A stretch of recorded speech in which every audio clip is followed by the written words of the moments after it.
Hello বন্ধুরা, একটা নতুন ভিডিও নিয়ে চলে এলাম। এসসিপি সাইন, এটার ক্লাচের প্রবলেম এবং ক্লাচের যে কাজ করেছিল সেটার অনেক রকম প্রবলেম ছিল। তার জন্য আমরা ক্লাচটাকে দেখছি চেক করে। তো আপনারা ভিডিওটা দেখুন, ভালো লাগলে লাইক শেয়ার করবেন, চ্যানেলটিকে সাবস্ক্রাইব করুন।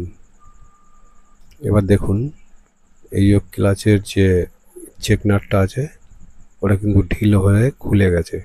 এই অবস্থায় গাড়ি প্রচুর প্রবলেম করছিল। তো এর জন্য আমরা ক্লাচ কভারটাকে খুলে সব রেডি করে নিয়েছি। এবার আসল প্রবলেমটা কি আছে সেটাকে আমরা দেখছি। গাড়ি প্রচুর পরিমাণে প্রবলেম করছিল, লাস্টে ঠেলে আনতে হয়েছে।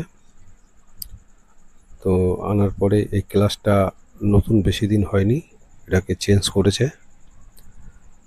তারপরে দেখুন, এই যে ক্লাচটা যেটা আছে, এই যে বাটিটা যেটা আছে সেটার নাট পুরো ঢিলে। তো এই হলো কারণ, এর জন্য কিন্তু ইঞ্জিনে এফেক্ট আসে। তো যে কাজ করেছিল সে কিন্তু এটা ঠিকভাবে কাজ করেনি, যার কারণে এরকম প্রবলেম শুরু হয়েছে। তো কাজের সময় এগুলো ধ্যান দিয়েই করা উচিত, কারণ যেহেতু গাড়ি বাইক, এতেও অনেক রকম অসুবিধা হতে পারে। ক্লাচ প্লেট লাগিয়েছিল কিন্তু এর ক্লাচের নাটও ভালো টাইট করেনি, প্লাস মাইকের যে ক্র্যাঙ্কশ্যাফটের বোল্ট সেটাও টাইট করেনি। আর এদিকে যে 10 নম্বর বোল্টগুলো আছে দেখুন, ক্লাচের এক সাইড কোনা ভেঙে গেছে। তো যেহেতু আমার কাছে নেই, আমি এটা লাগাতে পারছি না, পরে লাগিয়ে দেবো। কিন্তু আমারও লাগিয়ে দেওয়া দরকার ছিল, কিন্তু এটা আমার কাছে আপাতত নেই, যার জন্য লাগাতে হচ্ছে। নাটগুলো সব ঢিলে, 10 নম্বর বোল্টগুলোও ঢিলে, ক্লাচের বোল্ট ঢিলে, ক্র্যাঙ্কশ্যাফটের বোল্টও ঢিলে। তো এর জন্য আমরা এবার সব টাইট করার পরে আমরা এটাকে ফিট করব। তো এবার আমরা মাইকের ক্যাপটা লাগিয়ে দিচ্ছি, এটার মধ্যে দিয়ে অয়েল পাস করে। আর যখন এটা ঢিলে হয়ে যায় কিন্তু অয়েল কিন্তু সাইড থেকে বেরিয়ে যায়, যাতে তার জন্য কিন্তু ইঞ্জিনের এফেক্ট আসতেই পারে। কারণ যখন ঢকঢক হয়ে যায় সাইড থেকে কিন্তু এর মধ্যে অয়েলের একটা প্রেশার থাকে, যেটা পাম্প থেকে এর মধ্যে মারে ক্র্যাঙ্কশ্যাফটের মধ্যে যাওয়ার জন্য। ক্র্যাঙ্কশ্যাফটে যে বেয়ারিং থাকে, কানেকশন রডের বেয়ারিং, তাতে কিন্তু মোবিলে পাস করে। তো সেটা এই সাইড থেকে বেরিয়ে যাচ্ছে, এবং উপরে যে ইঞ্জিনের উপরে যে অয়েল, মানে অয়েলটা ইঞ্জিনের উপর তোলে, সেটাও কিন্তু প্রবলেম হয়। কারণ এখান থেকে যদি বেশি পরিমাণে বেরিয়ে যায় তখন কিন্তু উপরের অয়েলগুলো যেতে পারে না, যার কারণে ইঞ্জিনে প্রবলেম আসে। তো গাড়িটা 3-4 দিন ধরে চালাচ্ছে, কিন্তু আওয়াজ আসছিল, বলছিল যে ব্রেকআপ বা আওয়াজ আসছিল। তার জন্য উনি চিন্তা করে আমাদের কাছেই নিয়ে এসছেন, ঠেলে নিয়ে এসছে। তো যা হোক, তো আমরা স্টার্ট করে পরে দেখলাম যে এটা ক্লাচের সাইডে প্রবলেম। তাই আমরা ক্লাচ সাইডটা খুললাম, খোলার পরে এই পজিশন দেখলাম, যেটা আপনাদের দেখালাম। তো কাজ করার সময় একটু চিন্তা ভাবনা করেই কাজ করা উচিত। বেশিরভাগ এখন মিস্ত্রিরা আছে যাদের যেগুলো নতুন উঠেছে, তারা এইসব খেয়ালগুলো করে না, যার কারণে এইসব প্রবলেম হয়। তাদের দরকার শুধু মোবাইল আর ফ্রি ফায়ার। এর কারণে এইসবগুলো হচ্ছে, এগুলো না হওয়াই ভালো।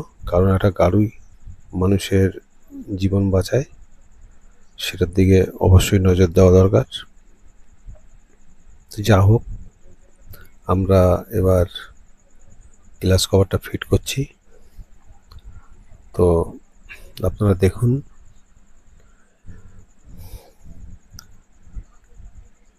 আমার চ্যানেলটিকে সাবস্ক্রাইব করুন আপনারা, আগে আরও ভালো ভিডিও পেতে। অনেক সময় আমাদেরও ভুল হয়, কিন্তু ভুল হলেও সেটা আমরা ভুল না করার বেশি চেষ্টা করি।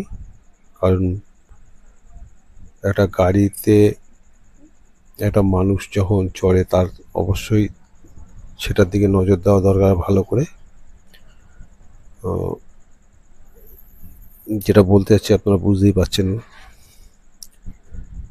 তো কাজের সময় কাজেই ধ্যান দেওয়া উচিত।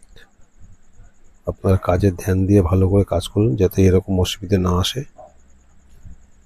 এরকম অনেক প্রবলেম আমাদের কাছে আসে যেগুলো আমরা অসুবিধে হলেও আমরা গাড়ির মালিকদের বলতে পারি না, কারণ বললে একটা ঝামেলার সৃষ্টি হতে পারে, কারণ যেখান থেকে করেছে তাকে গিয়ে ধরতে পারে, যার কারণে এইসব কথাগুলো আমরা বলি না, তাদের বুঝতেও দিই না।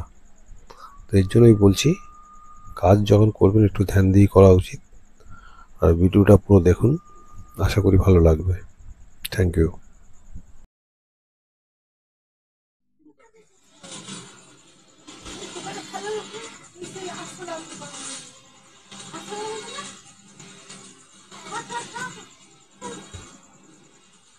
और अभी भी प्रतिशोध बाकी। अभी तो सिर्फ इजराइल के शहरों पर मिसाइलें दागी। अब ऑपरेशन ट्रू प्रॉमिस 3 में अमेरिकी सैन्य ठिकाने टारगेट पर हैं, जो अरब में पड़ते हैं।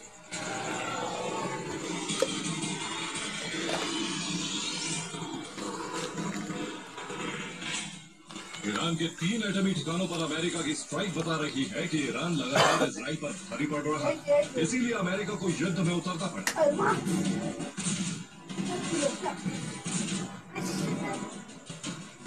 युद्ध से बच रहे ट्रंप को अचानक सिचुएशन रूम में पहुंचकर बॉम्बर्स का रुख ईरान की तरफ करने का फरमान जारी करना पड़ा, और बाकी का काम उनकी टॉम हॉक मिसाइलों ने कर।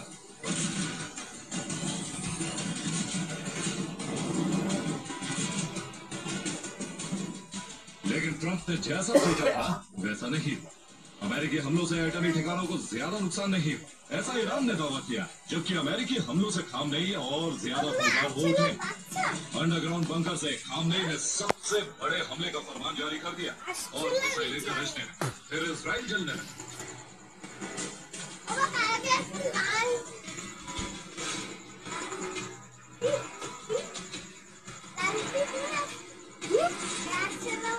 तेल अवीव, यहूदा, याकूब, हाइफा, रामल्ला, नेबल्स, अश्दोद और कई जगह पर ईरान ने मिसाइलें दागनी शुरू कर दी।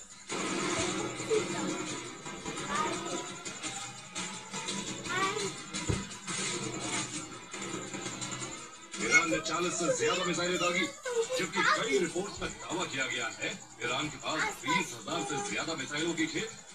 इस बीच रूस चीन का सपोर्ट भी उसे मिल रहा है, यानी खतरा बहुत बढ़ गया है।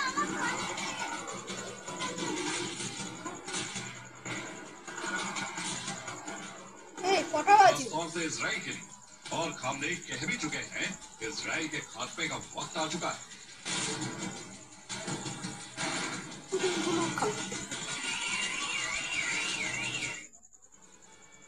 और बदला लेने के लिए ईरान ने इजराइल पर मिसाइल स्ट्राइक की। ऑपरेशन ट्रू प्रॉमिस 3.0 फिर शुरू हो गया, जिसके तहत इजराइल पर 20वां हमला किया गया। कुल 40 मिसाइलें दागी गई। इस बार हमले के लिए फाइबर मिसाइल का इस्तेमाल किया, जिसने 10 से ज्यादा शहरों को दहलाया। इजराइल में जहां हमला किया वहां पहला टारगेट था बेन गुरियन एयरपोर्ट, दूसरा टारगेट हाइफा नेवल बेस, तीसरा टारगेट तेल अवीव नेशनल हाईवे, और चौथा टारगेट इलाज में biological research centre. Target number 5 पर याकूब में मौजूद आईडीएफ का कमांड सेंटर था।